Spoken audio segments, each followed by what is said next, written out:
Assalamualaikum warahmatullahi wabarakatuh. Kita lanjutkan pembahasan dalam membahas kesuksesan dalam mencari ilmu.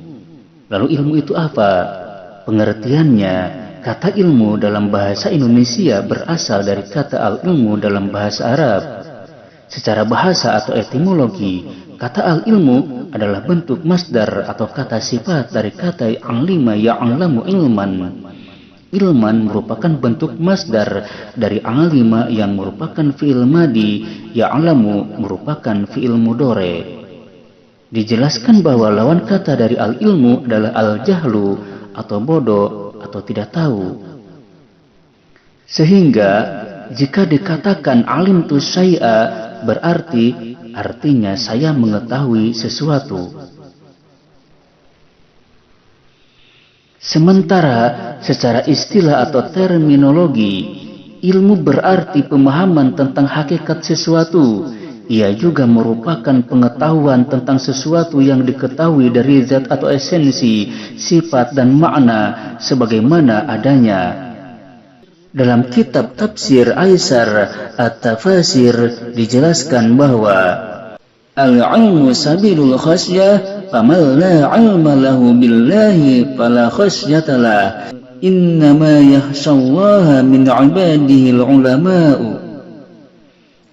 Yang artinya ilmu itu adalah jalan menuju rasa takut kepada Allah. Barang siapa yang tidak mengenal Allah, maka dia tidak mempunyai rasa takut kepadanya. Sesungguhnya yang takut kepada Allah di antara hamba-hambanya hanyalah ulama.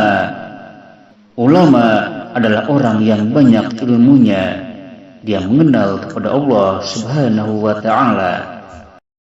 Lalu, semangat dalam mencari ilmu, umat Islam wajib menuntut ilmu yang selalu dibutuhkan setiap saat. Ia wajib sholat, berarti wajib pula mengetahui ilmu mengenai sholat.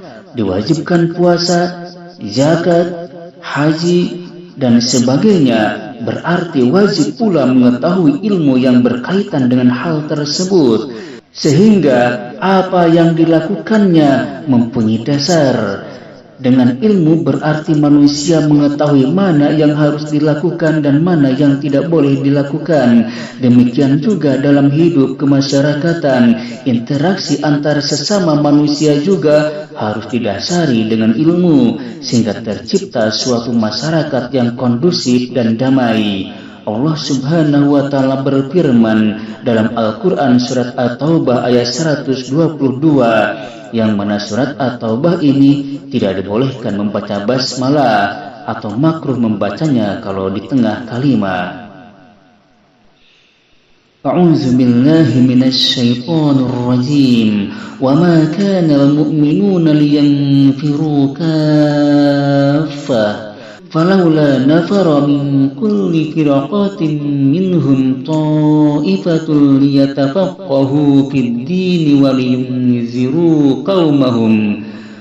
ولينذروا قومهم إذا رجعوا إليهم لعلهم يحذرون. Yang artinya, dan tidak sepatutnya orang-orang mukmin itu semuanya pergi ke medan perang.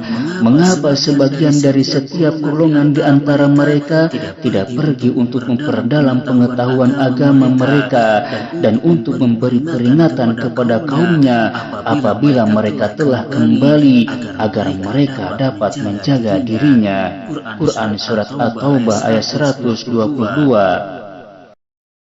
Ayat di atas memberikan pemahaman kepada kita bahwa sebagai orang beriman, semangat, tenaga, dan pikiran tidak dibenarkan hanya untuk usaha memenuhi kepuasan nyata seperti perang. Akan tetapi, semangat, tenaga, dan pikiran juga untuk usaha menuntut ilmu, terutama pengetahuan agama, untuk kemanfaatan diri sendiri dan orang lain. Ilmu merupakan penuntun manusia memahami ayat-ayat Allah, baik qauliyah maupun kauniyah, sehingga mampu memaknai hakikat hidup dan akhirnya memperoleh keselamatan dunia dan akhirat. Dalam menuntut ilmu, hendaklah tetap tabah dan sabar dalam menghadapi berbagai macam bahaya dan ujian mental yang muncul. Sebab gudang kesuksesan adalah di dalam menghadapi cobaan. Maka siapa yang ingin berhasil, maksud dan tujuan menuntut ilmu harus bersabar menghadapi banyaknya cobaan. Syekh Az-Zarnuji dalam kitab Ta'lim Muta'alim mengatakan, pernah ku dengar syair yang konon merupakan gubahan dari Sayyidina Ali bin Abi Thalib karamallahu wajhah. Syair tersebut, ala la tanalul ilma illa bisittatin sa'umbika am majmu'iha bibayanin dzaka'in wa hirsin wa istibarin wa bulagatin wa irsyadi ustadin wa tuli zamanin. Yang artinya, ingatlah, kamu tidak akan memperoleh ilmu pengetahuan kecuali dengan 6 perkara yang akan kujelaskan semua kepadamu secara singkat, yaitu yang pertama kecerdasan, yang kedua minat yang besar, yang ketiga kesabaran, yang keempat bekal yang cukup, yang kelima petunjuk guru, dan yang keenam waktu yang lama. Kecerdasan dapat diperoleh dengan fokus dalam belajar, bersih hati dan jauh dari dosa, sehingga orang yang benar-benar menuntut ilmu akan benar-benar fokus mendengarkan, hatinya bersih sehingga sulit untuk lupa kembali, nempel di hatinya dan paham terhadap apa yang dijelaskan. Kemudian minat yang besar, kecintaan terhadap ilmu juga harus ditanamkan di dalam hati. Jikalau seseorang ingin berhasil dalam menuntut ilmu, dia harus menyukai ilmunya itu sendiri. Kemudian tentu perlu kesabaran, dikarenakan menuntut ilmu itu banyak sekali ujian dan cobaannya.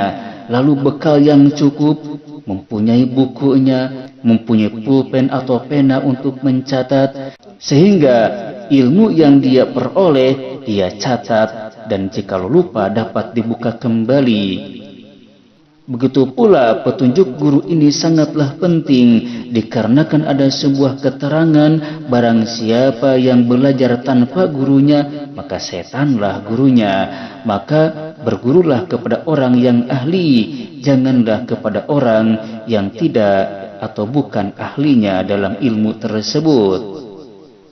Lalu waktu yang lama, maka jangan sampai kita belajar banyak bolos, banyak tidak hadir, maka harus terus-menerus istiqomah hadir di majelis ta'lim untuk memperoleh ilmu dalam waktu jangka yang lama.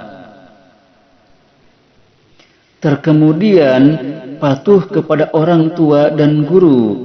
Ini merupakan syarat dalam kesuksesan mencari ilmu. Selain syarat tersebut di atas, yaitu yang 6, kunci kesuksesan dalam ilmu adalah patuh kepada orang tua dan guru, yaitu menghormati mereka baik ketika masih hidup maupun sudah meninggal. Kita harus bersikap sopan dan santun kepada orang tua dan guru, baik dalam ucapan maupun perbuatan. Jangan kau sepelekan mereka ataupun hinakan ataupun engkau lecehkan. Selalu mendoakan mereka jika sudah meninggal, minimal setiap selesai sholat. Bahkan ketika hidup pun sebaiknya kita doakan keselamatan buat kedua orang tua kita dan guru kita. Orang yang paling dekat dan berjasa kepada kita adalah kedua orang tua. Merekalah yang membawa kita ke dunia ini dengan izin Allah, dengan kehendak Allah. Betapa besar jasa mereka sehingga kita tidak akan mampu menghitung dan membalasnya. Oleh karena itu, sudah sepatutnya kita harus berbakti kepada kedua orang tua. Allah menempatkan kewajiban berbakti kepada kedua orang tua pada peringkat kedua setelah kewajiban menyembah Allah Subhanahu wa ta'ala. Yang mana firman Allah Subhanahu wa ta'ala dalam Al-Quran surat Al-Isra ayat 23 sebagai berikut.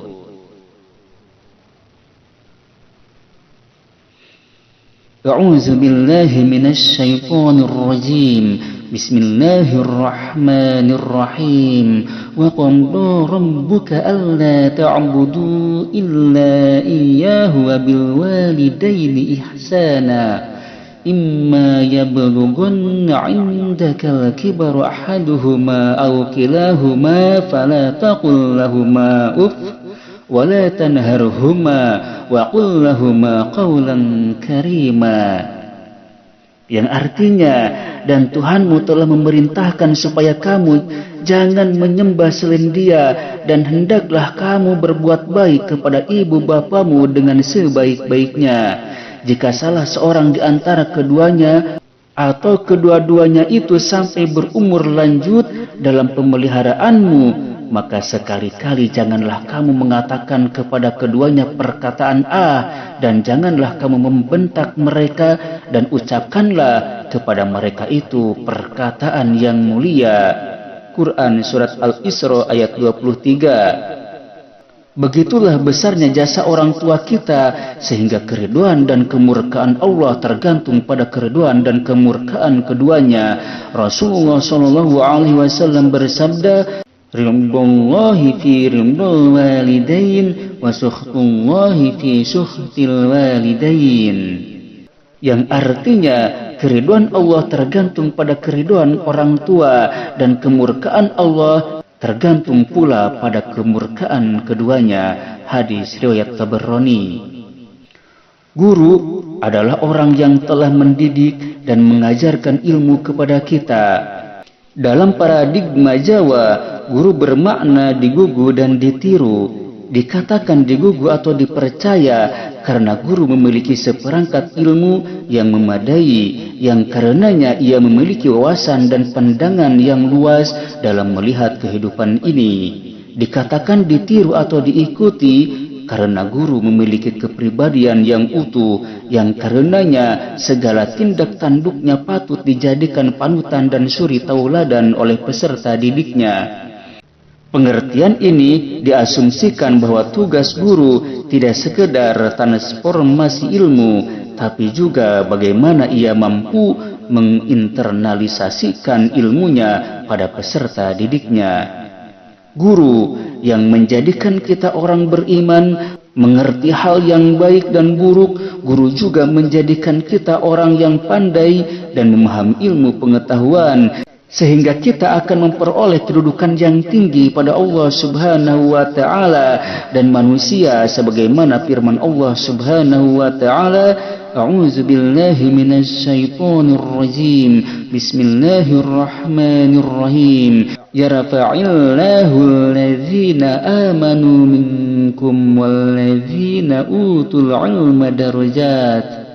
Yang artinya, Allah akan meninggikan orang-orang yang beriman di antara kamu dan orang-orang yang berilmu pengetahuan beberapa derajat. Quran Surat Al-Mujahadah ayat 11. Di samping itu, para penuntut ilmu dijanjikan oleh Rasulullah SAW akan diberikan kemudahan jalan ke surga. Perhatikan hadis di bawah ini. Man salaka tariqan yaltamisu fihi 'ilma sahalallahu bihi tariqan ilal jannah. Rawahu Muslim.